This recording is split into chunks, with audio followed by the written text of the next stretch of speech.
শুভ সকাল। শুরু করছি পিসি বার্তার নিয়মিত অনুষ্ঠান পথের প্যাচালি। আজকের প্যাচালিতে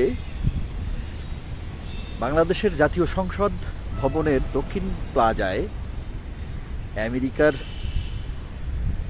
বর্ষপূর্তি অনুষ্ঠান অনুষ্ঠিত হলো। 250 বর্ষপূর্তি উৎসব। এ নিয়ে একটু কথা বলতে চাই। সংসদ ভবনের দক্ষিণ প্লাজা, যেটা একটি সংরক্ষিত এলাকা, কেপিআই বা যাকে বলে, এখানে অনুষ্ঠান করবার জন্য সাধারণত সবাইকে অনুমোদন দেওয়া হয় না, বিশেষ করে বিদেশকে তো নয়। কিন্তু আমরা কিভাবে দেখলাম যে আমেরিকা এই সুবিধাটা পেয়ে গেছে। অনেক বুদ্ধিজীবী এবং আমাদের দেশের রাজনৈতিক সচেতন মানুষ এবং বেশ কিছু বাসদ সিপিবির মতো রাজনৈতিক দল সরাসরি জাতীয় সংসদের দক্ষিণ প্লাজায় অনুষ্ঠানের বিরোধিতা করে প্রতিবাদ করেছে। আপনাদের মনে থাকার কথা, আমেরিকা 1971 সালে বাংলাদেশের মুক্তিযুদ্ধের বিপক্ষে ছিল। সেই আমেরিকা কিভাবে জাতীয় সংসদের তাদের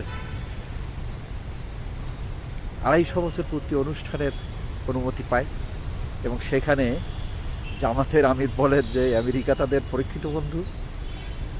অদ্ভুত একটা বিষয়। দেখেন, একই দিনে জাতীয় সংসদের বেশ কিছু সদস্যদের নিয়ে ককাস অফ আমেরিকা গঠন করা হয়েছে। আমরা জানি এ ধরনের ককাসরা রীতিমতো আমেরিকার হয়ে লবিস্ট হিসাবে দায়িত্ব পালন করে। সে দেশের বিভিন্ন দেশে এ ধরনের সংগঠন আছে। তারা সেই দেশে পররাষ্ট্র মন্ত্রণালয়কে পাশ কাটিয়ে আমেরিকার সুবিধা পাইয়ে দেওয়ার যা কিছু করার করে, বিশেষ করে সামরিক চুক্তিগুলা। আমাদের দেশে এ ধরনের একটি ককাস হলো। অদ্ভুত একটা যোগাযোগ। জাতীয় সংসদ ভবনের দক্ষিণ প্লাজায় 71-এর যুদ্ধবিরোধী সংগঠন জামাতের নেতা বলছেন আমেরিকা তাদের বন্ধু, পরীক্ষিত বন্ধু। আবার সেই আমেরিকার সঙ্গে যে অসম চুক্তি, যাকে গোলামি চুক্তি বলা হচ্ছে, সেই চুক্তিরও তারা পক্ষে দাঁড়িয়ে গেল। সরকার নিশ্চুপ।